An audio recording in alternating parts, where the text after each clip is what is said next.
equally importantly, the amount of money that's associated with the shipbuilding program is a huge chunk of the defence budget.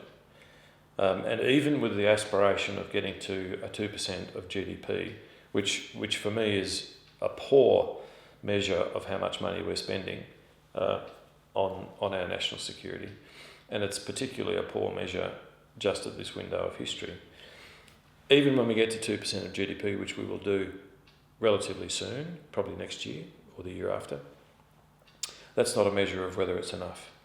And if you've got two major programs eating a big chunk, because you don't get any more than the budget, you've got to make all of the things that you want work within the budget envelope year on year.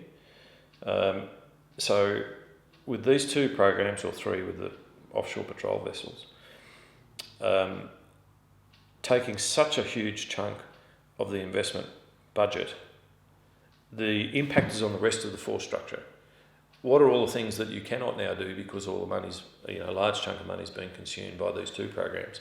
And if these two programs are not delivering in a time frame, and you really need some other parts of the order of battle to be expanded or upgraded or modernised or recapitalised, then you've got to smear things. You've got to thin out the money going to some of those other projects, and that's what Defence has been doing for years and years and years.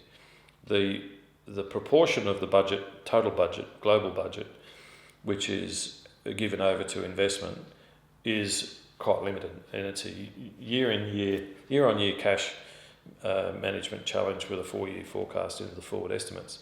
The rest of it is a bit on the never.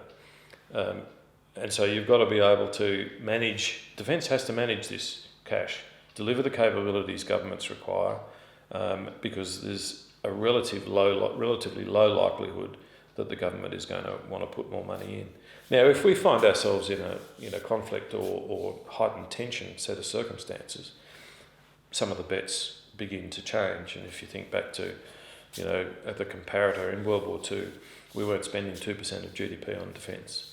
We were spending in excess of 30% of the GDP on defence.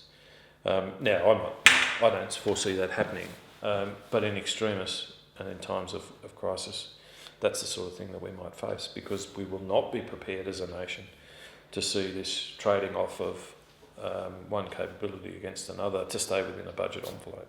Other things will change.